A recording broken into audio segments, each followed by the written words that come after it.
प्रधानमंत्री ने वाराणसी से 4 नई वंदे भारत ट्रेनों को किया रवाना। विश्व स्तरीय रेलवे नेटवर्क पर जोर। सुप्रीम कोर्ट में राष्ट्रीय सम्मेलन का करेंगे उद्घाटन। घाटशिला विधानसभा उपचुनाव के प्रचार के लिए प्रत्याशियों के पास कल तक का समय। आरोप प्रत्यारोप तेज। बिहार में प्रधानमंत्री ने सीतामढ़ी में चुनावी सभा को किया संबोधित। गिरिडीह, रांची और खूंटी में अपराधियों के खिलाफ पुलिस का प्रहार। अलग अलग मामलों में 17 अपराधी गिरफ्तार। हथियार समेत अन्य चीजें बरामद।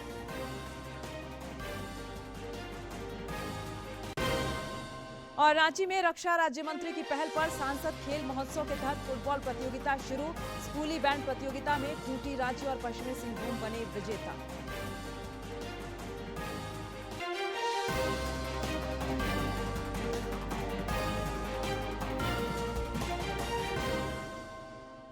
नमस्कार, खबरें झारखंड में आपका स्वागत है। मैं हूं प्रियंका और अब समाचार विस्तार से।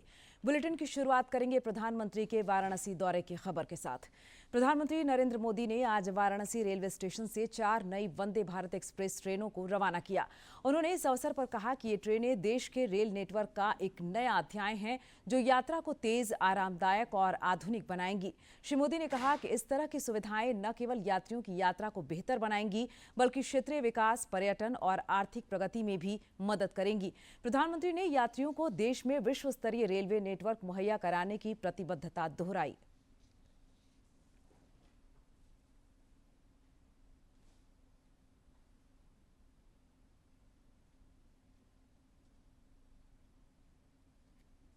दुनिया भर के विकसित देशों में आर्थिक विकास का बहुत बड़ा कारण वहां का इंफ्रास्ट्रक्चर रहा है। जिन भी देशों में बड़ी प्रगति, बड़ा विकास हुआ है, उनके आगे बढ़ने के पीछे बहुत बड़ी शक्ति वहां के इंफ्रास्ट्रक्चर डेवलपमेंट की है। अब मान लीजिए कोई इलाका है, लंबे समय से वहां रेल नहीं जा रही है, रेल की पटरी नहीं है, ट्रेन नहीं आती है, स्टेशन नहीं है, लेकिन जैसे ही वहां पटरी लग जाएगी, स्टेशन बन जाएगा, उस नगर का अपने आप विकास शुरू हो जाता है।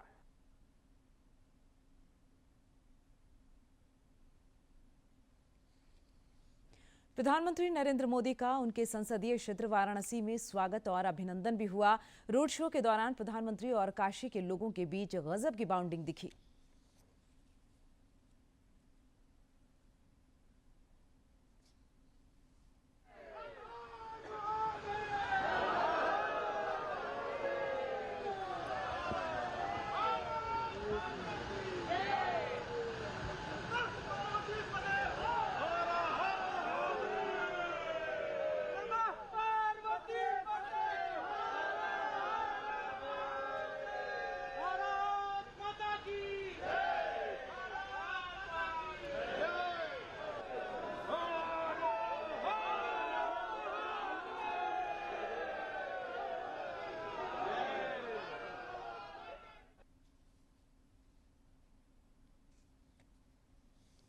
प्रधानमंत्री आज नई दिल्ली में सर्वोच्च न्यायालय में कानूनी सहायता वितरण तंत्र को सुदृढ़ बनाने पर राष्ट्रीय सम्मेलन का उद्घाटन करेंगे।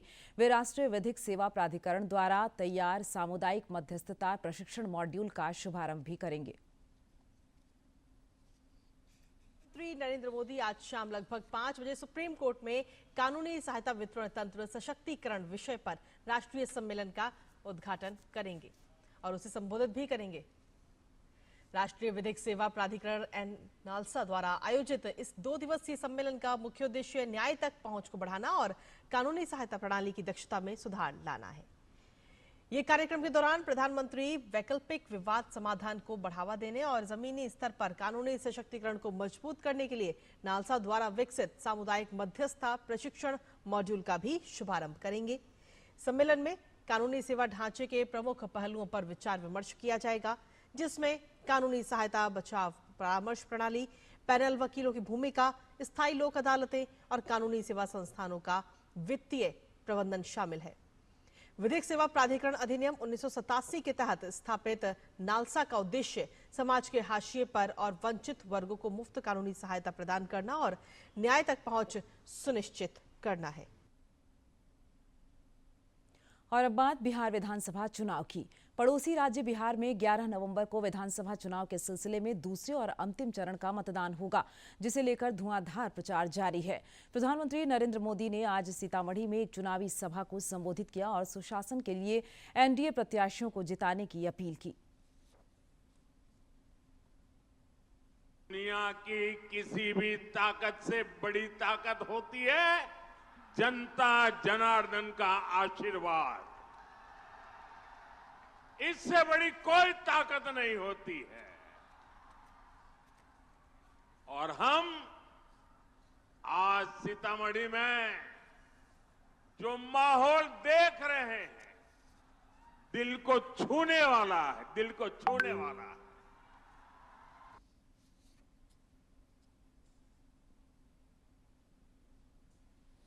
इंडी गठबंधन के नेता भी बिहार विधानसभा चुनाव को लेकर लगातार रैलियों को संबोधित कर रहे हैं। आज भी कई स्थानों पर चुनावी सभा प्रस्तावित है। मुख्यमंत्री पद के दावेदार तेजस्वी यादव, डिप्टी सीएम के दावेदार विकासशील इंसान पार्टी के मुकेश सहनी, मल्लिकार्जुन खड़गे, प्रियंका गांधी और अखिलेश यादव समेत वामपंथी नेता भी चुनाव प्रचार में व्यस्त हैं। तेजस्वी यादव आज गयाजी में चुनावी जनसभा को संबोधित करेंगे, तो वहीं प्रियंका गांधी आज पूर्णिया में जनसभा को संबोधित करेंगी। इस दौरान कांग्रेस प्रत्याशी जितेंद्र यादव मंच पर मौजूद रहेंगे, तो वहीं प्रियंका गांधी MY समीकरण को साधने की कोशिश करेंगी। तो वहीं समाजवादी पार्टी के अखिलेश यादव आज पूर्णिया में जनसभा करेंगे।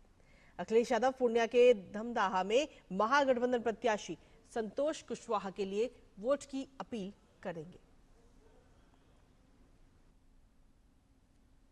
इधर झारखंड में घाटशिला विधानसभा उपचुनाव को लेकर प्रचार के लिए प्रत्याशियों के पास कल तक का समय है। इस चुनावी रण को जीतने के लिए प्रचार चरम पर है और बयानों के तीर खूब चल रहे हैं। घाटशिला में प्रेस वार्ता के दौरान पूर्व मुख्यमंत्री और भाजपा के वरिष्ठ नेता अर्जुन मुंडा ने राज्य सरकार पर आरोप लगाते हुए कहा कि झारखंड 25 वर्षों की यात्रा पूरी कर रहा है। वहीं दूसरी ओर सरकार बिरसा मुंडा को भुला चुकी है। राज्य में संसाधनों की लूट मची है। जल जंगल जमीन पर लगातार हमला हो रहा है और CNT-SPT एक्ट की धज्जियां उड़ाई जा रही हैं। जहां 25 वर्षों की यात्रा यह राज्य पूरा कर रहा है, झारखंड सरकार भगवान बिरसा मुंडा को भुला चुकी है। आज 7 नवंबर है, पर 7 नवंबर का और 15 नवंबर का जो अंतर है कुछ ही दिनों का है, लेकिन भगवान बिरसा मुंडा के उस जीवन को जीवंत बनाए रखने के लिए झारखंड सरकार की कोई योजना नहीं है। तो इस तरीके से वो अपने पूर्वजों को भूलने का काम वर्तमान सरकार कर रही है। वहीं जब उन्हें भूल गए तो उनके नीति सिद्धांतों को भी भूल गए। जो मूलभूत बातें थी, उन मूलभूत बातों से हट करके इस समय संसाधनों की लूट, जिन कारणों से लोगों ने लंबे कालखंड तक झारखंड की आकांक्षा रखी कि उनके जल जंगल जमीन बचे रहे, उस पर लगातार हमला। और आज यदि हम देखें तो बहुत बड़ी संख्या में जनजातीय समाज मुकदमे से फंसी हुई है। घाटशिला उपचुनाव को लेकर 11 नवंबर को वोटिंग होगी, जबकि मतगणना 14 नवंबर को कराई जाएगी। इस उपचुनाव में 13 प्रत्याशी भाग्य आजमा रहे हैं। सभी प्रत्याशी जीत को लेकर आशान्वित हैं और चुनाव प्रचार में खूब पसीना बहा रहे हैं। इंडी गठबंधन के नेता भी चुनाव प्रचार और जनसंपर्क अभियान में जुटे हैं। मुख्यमंत्री और झामुमो के स्टार प्रचारक हेमंत सोरेन और कल्पना सोरेन भी प्रचार में पूरा जोर लगा रहे हैं।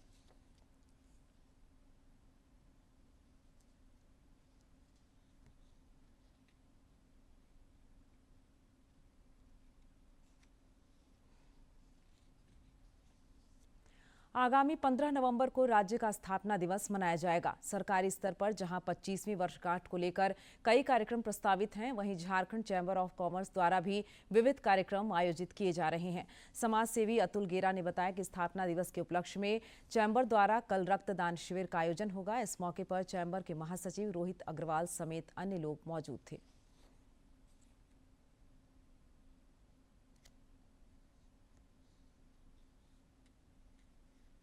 यही हम सबको करना है और सबसे आवश्यक है कि अगर हम सेफ ब्लड अपने लिए इकट्ठा करना चाहते हैं, क्योंकि ब्लड किसी को कभी भी ज़रूरत पड़ सकती है और वो असुरक्षित ब्लड किसी को कभी भी मिल सकता है। सो सारा ब्लड सेफ हो और ऐसी जो ट्रांसमिटेड इन्फेक्शंस के जो खतरे हैं वो रेयरेस्ट ऑफ द रेयर हो जाएं, उसके लिए जो सिचुएशन बनाने की ज़रूरत है कि हमारा सारा कलेक्शन रक्तदान शिविर से हो।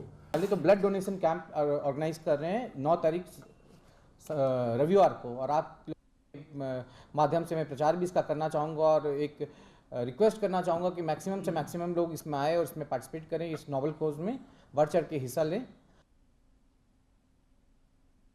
राज्य में इन दिनों अपराधियों के खिलाफ पुलिस की ताबड़तोड़ कार्रवाई हो रही है। गिरिडीह, रांची और खूंटी से अलग अलग मामलों में 17 अपराधी गिरफ्तार किए गए हैं। गिरिडीह के नीमिया घाट थाना क्षेत्र से पुलिस ने चोरी के मामले में वांछित 7 अपराधियों को धर दबोचा है। एसडीपीओ सुमित प्रसाद ने बताया कि ये लोग बंद घरों को निशाना बनाया करते थे।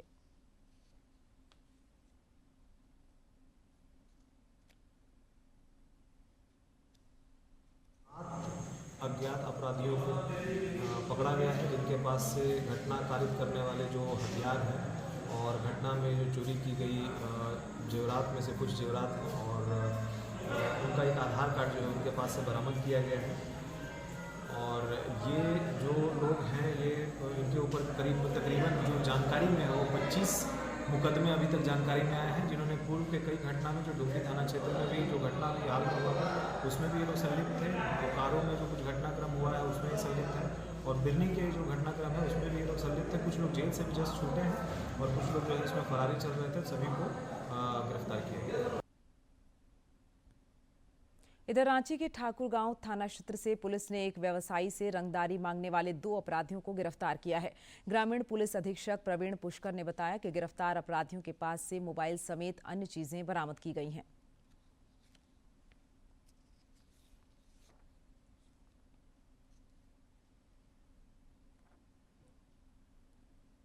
मॉडस ऑपरेंडी था कि ये लोग जो पटाखे होते हैं और चॉकलेट बम और जितने भी हैं उनसे बारूद निकाल के और एक डब्बे में डाल के उसको सुतली बम बाहर से बांध के सुतली बम जैसा बड़ा बनाते थे और डराने के लिए उसके घर के बाहर फोड़ते थे।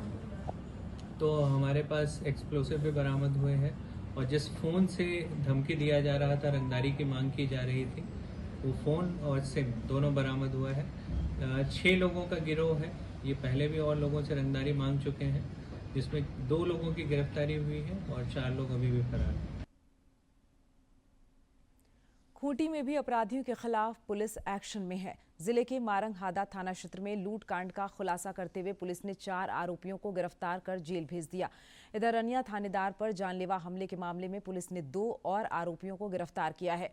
पुलिस उपाधीक्षक वरुण रजक ने बताया कि कदमा डाहू पीड़ी के पास हत्या मामले में भी पुलिस ने 2 आरोपियों को धर दबोचा है।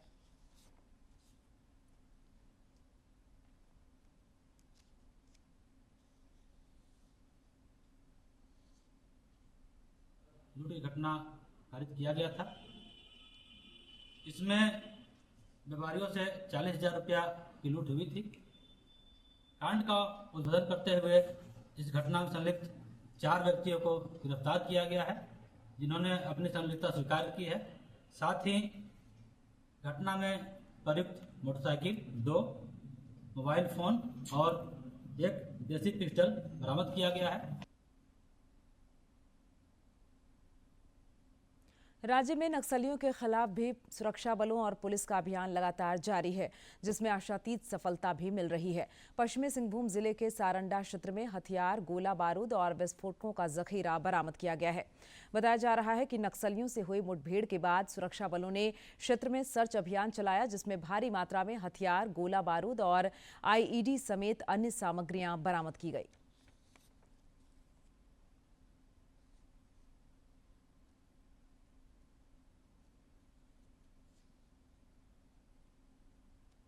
IIT ISM धनबाद में इंजीनियर संस्थान के संयुक्त तत्वाधान में माइनिंग एंड एनवायरनमेंट विषय पर 2 दिवसीय राष्ट्रीय खनन अभियंता अधिवेशन और राष्ट्रीय संगोष्ठी का आयोजन हुआ। धनबाद के IIT में शुरू हुए इस राष्ट्रीय अधिवेशन का उद्घाटन मुख्य अतिथि खनन सुरक्षा महानिदेशक उज्जवल ताह ने किया।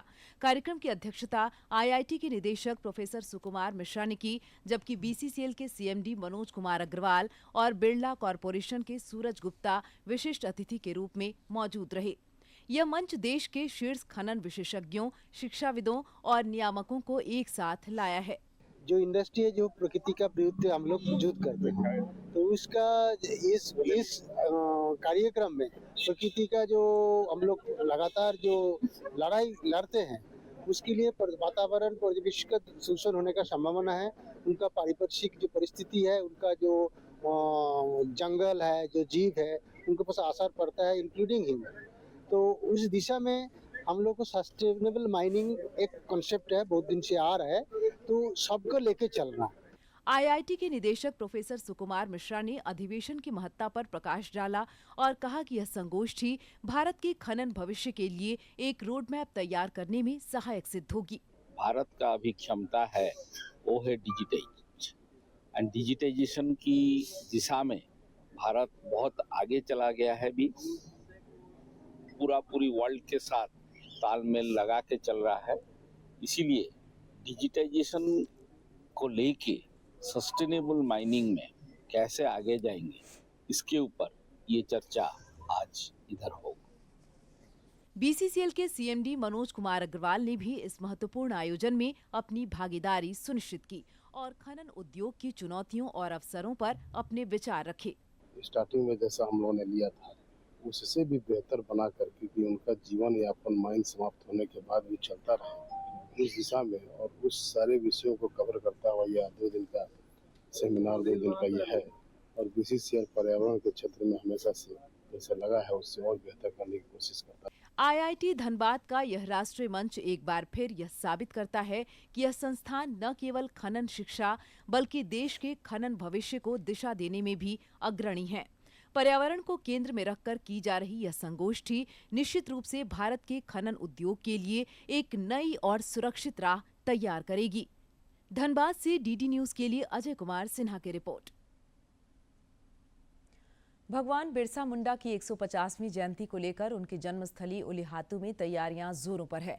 बिरसा ओढ़ा परिसर की साफ सफाई और रंग रोगन का कार्य कराया जा रहा है। जल जंगल जमीन की रक्षा के लिए भगवान बिरसा मुंडा ने अंग्रेजों के विरुद्ध लड़ाई लड़ी थी। उनके उलगुलान की बदौलत CNT-SPT एक्ट बनाया गया। धरती आबा के वंशज सुखराम मुंडा ने कहा कि उलिहातू में विकास को लेकर पहल हुई है, लेकिन आज भी यहाँ के ग्रामीण रोजगार की खोज में बड़े शहरों में पलायन करते हैं।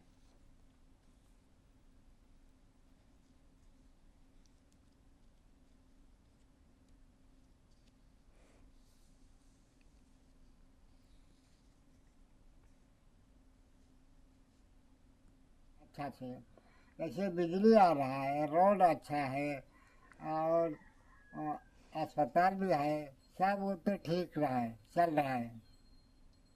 शौचालय सब चल रहा है, शौचालय लोग देखने के लिए हमारा घर बनाया जैसा है, फिर हमारा तो बूढ़ा हो गया, इसीलिए अच्छा है और उसी में काम करता है। लेकिन दूसरे का कहाँ गिर गया क्या हुआ वो मरामत नहीं है।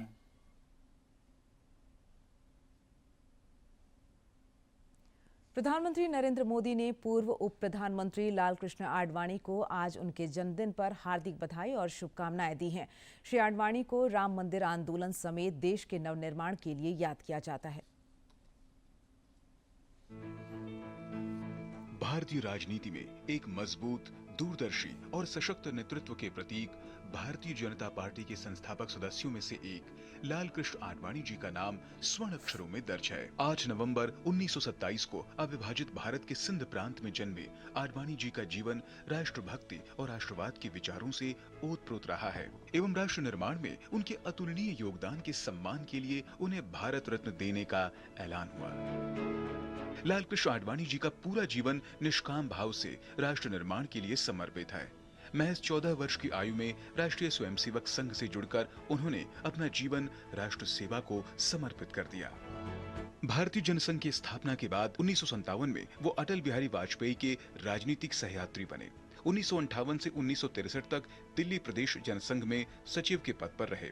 1960 से 1967 तक जनसंघ द्वारा प्रकाशित मुखपत्र ऑर्गेनाइजर में बतौर पत्रकार उनकी लेखनी ने राष्ट्रीय विमर्श के अनेक मुद्दों पर प्रबुद्ध जनों का ध्यान आकर्षित किया। अप्रैल 1970 में बतौर राज्यसभा सदस्य के रूप में शुरू हुई लालकृष्ण आडवाणी की संसदीय यात्रा राजनीतिक शुचिता का पर्याय है। आपातकाल में गिरफ्तारी, लंबी कैद और आपातकाल के बाद जनता पार्टी सरकार में सूचना प्रसारण मंत्री का पदभार गैर कांग्रेसी राजनीति में लालकृष्ण आडवाणी के कद को 1970 के दशक में ही स्थापित कर देते हैं। देश को नए राजनीतिक विकल्प के संकल्प के साथ 1980 में भारतीय जनता पार्टी की स्थापना से ही लालकृष्ण आडवाणी ने संगठन को सशक्त बनाने में अपनी पूरी ऊर्जा लगा दी। 1980 से 1990 के बीच भाजपा को एक राष्ट्रीय स्तर की पार्टी बनाने के लिए लालकृष्ण आडवाणी ने अथक परिश्रम किया और इसका परिणाम तब सामने आया जब 1984 में महज 2 सीटें हासिल करने वाली पार्टी को 1989 लोकसभा चुनाव में 86 सीटें मिली। 1992 में भाजपा को 121 सीट, 1996 में 161 सीटें हासिल हुईं। और आजादी के बाद बीजेपी पहली बार सबसे अधिक संख्या वाली गैर कांग्रेसी विकल्प के रूप में भारतीय जनमानस पर अंकित हुई। भारत और पूरी दुनिया ने राजनीति में अटल और आडवाणी के युग को देखा, जिसके मूल में सांस्कृतिक राष्ट्रवाद, समावेशी विकासवाद और राष्ट्र निर्माण का संकल्प निहित था। आडवाणी जी ने देश की सांस्कृतिक और राजनीतिक चेतना को जगाने के लिए कई ऐतिहासिक रथ यात्राएं निकाली। राम रथ यात्रा, जनादेश यात्रा, भारत सुरक्षा यात्रा, स्वर्ण जयंती रथ यात्रा और भारत उदय यात्रा से भारतीय राजनीति में रथ यात्रा के जरिए व्यापक जन आंदोलनों की नई परिपाटी शुरू की। ये यात्राएं केवल राजनीतिक अभियान नहीं थी, बल्कि भारत की आत्मा से संवाद का माध्यम बनी। लालकृष्ण आडवाणी जी का जीवन संघर्ष, समर्पण और राष्ट्रवाद की प्रेरणादायक गाथा है, जिसने भारतीय राजनीति की दिशा और सोच दोनों को नई ऊंचाइयां प्रदान की। कैमरा पर्सन केशव के साथ मैं डॉक्टर सुयश शर्मा, डीडी न्यूज, दिल्ली। राज्यपाल संतोष कुमार गंगवार ने भी नई दिल्ली में श्री आडवाणी से मुलाकात कर उन्हें जन्मदिन की हार्दिक शुभकामनाएं दी। राज्यपाल ने कहा कि आडवाणी जी का जीवन मूल्य सदैव देशवासियों के लिए प्रेरणा स्रोत रहेगा। राष्ट्र निर्माण में उनका योगदान अविस्मरणीय है। श्री गंगवार ने इस दौरान आडवाणी जी को अपने पुत्र के विवाह समारोह में शामिल होने का निमंत्रण भी दिया। राज्यपाल ने पूर्व केंद्रीय मंत्री डॉक्टर मुरली मनोहर जोशी से भी नई दिल्ली में शिष्टाचार मुलाकात की। रक्षा राज्य मंत्री संजय सेठ की पहल पर आज से रांची में सांसद खेल महोत्सव के तहत फुटबॉल प्रतियोगिता की शुरुआत हुई। कांके विधानसभा क्षेत्र में आयोजित हो रहे इस 2 दिवसीय फुटबॉल प्रतियोगिता के उद्घाटन के मौके पर भाजपा रांची के ग्रामीण जिला अध्यक्ष धीरज महतो और सीआईपी के निदेशक डॉक्टर बीके चौधरी समेत कई गणमान्य लोग मौजूद थे। इस दौरान अतिथियों ने खिलाड़ियों का हौसला बढ़ाया। इस प्रतियोगिता में 10 टीमें हिस्सा ले रही हैं।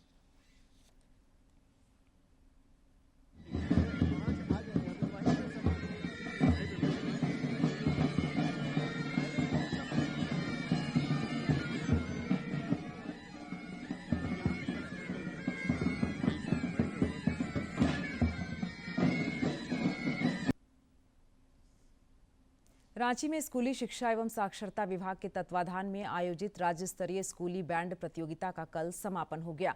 इस प्रतियोगिता में सभी जिलों से ब्रास बैंड और पाइप बैंड की बालक और बालिका वर्ग की टीमों ने हिस्सा लिया। अलग अलग वर्गों में खूंटी, रांची और पश्चिमी सिंहभूम की टीम विजेता रही।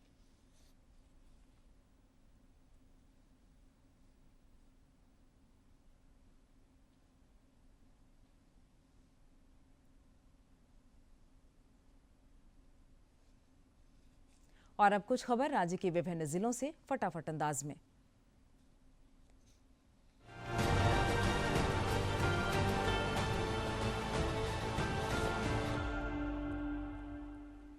Bokaro civil surgeon doctor Abhay Bhushan Prasad की अध्यक्षता में social awareness and action to neutralise pneumonia successfully विषय पर 1 दिवसीय प्रशिक्षण कार्यक्रम का आयोजन हुआ। इसमें विभिन्न प्रखंडों के चिकित्सा पदाधिकारी और स्वास्थ्य सेवा से जुड़े कर्मचारियों ने भाग लिया। प्रशिक्षण कार्यक्रम के दौरान मुख्य रूप से निमोनिया के लक्षण और रोकथाम पर चर्चा हुई। लोहरदगा उपायुक्त डॉक्टर ताराचंद की अध्यक्षता में भू अर्जन संबंधी बैठक हुई। बैठक में NH 143A अंतर्गत लोहरदगा बाईपास और NH 75 अंतर्गत कुडू उदयपुरा पथ परियोजना के लिए अधिग्रहित भूमि से संबंधित रैयतों के भुगतान पर चर्चा की गई और स्पष्ट अभिलेख एवं सहमत रैयतों को मुआवजा भुगतान करने के निर्देश दिए गए। कोडरमा सिविल सर्जन सभागार में जिला RCH पदाधिकारी के नेतृत्व में राष्ट्रीय कैंसर जागरूकता दिवस पर कार्यक्रम हुआ। इस अवसर पर डॉक्टर KK शर्मा ने स्वास्थ्य कर्मियों को कैंसर के प्रति जागरूकता बढ़ाने और इसकी रोकथाम की जानकारी दी। धनबाद के उपायुक्त आदित्य रंजन ने जनता दरबार का आयोजन कर फरियादियों की शिकायतें सुनी। इस दौरान शहरी और ग्रामीण दोनों क्षेत्रों से बड़ी संख्या में फरियादी पहुंचे। इस दौरान कई समस्याओं का समाधान ऑन द स्पॉट किया गया। वहीं मामलों के निष्पादन के लिए संबंधित विभागीय अधिकारियों को निर्देश दिए गए। MSME के क्षेत्रीय विकास कार्यालय की ओर से हजारीबाग में PM विश्वकर्मा योजना के लाभार्थियों के लिए एक दिवसीय जागरूकता कार्यशाला का आयोजन किया गया। कार्यक्रम के माध्यम से लाभार्थियों को योजना से मिलने वाले लाभ, पात्रता एवं आवेदन प्रक्रिया की जानकारी दी गई। बोकारो जिले के उपायुक्त अजय नाथ झा ने समाहरणालय में जनता दरबार आयोजित कर फरियादियों की समस्याएं सुनी और कई मामलों का ऑन द स्पॉट समाधान किया। वहीं कई मामलों के निदान के लिए संबंधित विभागीय पदाधिकारियों को निर्देशित किया। मौके पर उन्होंने कहा कि जन समस्याओं का समाधान उनकी सर्वोच्च प्राथमिकता है। गिरिडीह के उपायुक्त रामनिवास यादव ने साप्ताहिक जनता दरबार के तहत विभिन्न क्षेत्रों से आए फरियादियों की शिकायतें सुनी। उपायुक्त ने कई मामलों का ऑन द स्पॉट समाधान किया। वहीं कई मामलों के निष्पादन के लिए संबंधित विभागीय पदाधिकारियों को उचित निर्देश दिए। दुमका के उप विकास आयुक्त की अध्यक्षता में झारखंड राज्य स्थापना दिवस की तैयारियों को लेकर बैठक हुई। इस दौरान उन्होंने संबंधित अधिकारियों को उचित दिशा निर्देश दिया और 11 नवंबर से आयोजित होने वाले कार्यक्रमों में आम जनों की सक्रिय भागीदारी सुनिश्चित कराने की बात कही।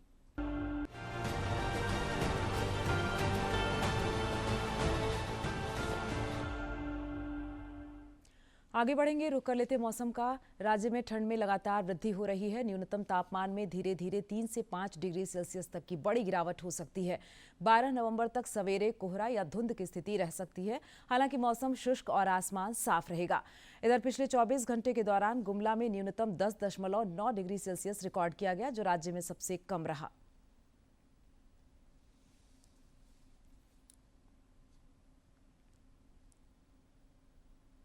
और अब अंत में मुख्य समाचार एक बार फिर।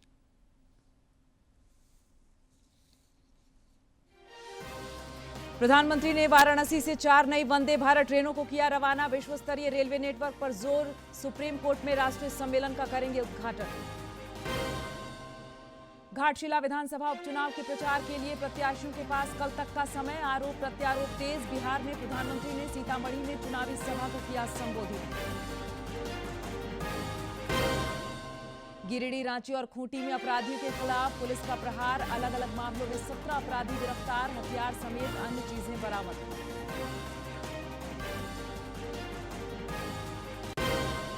और रांची में रक्षा राज्य मंत्री की पहल पर सांसद खेल महोत्सव के तहत फुटबॉल प्रतियोगिता शुरू। स्कूली बैंड प्रतियोगिता में खूंटी, रांची और पश्चिमी सिंहभूम बने विजेता।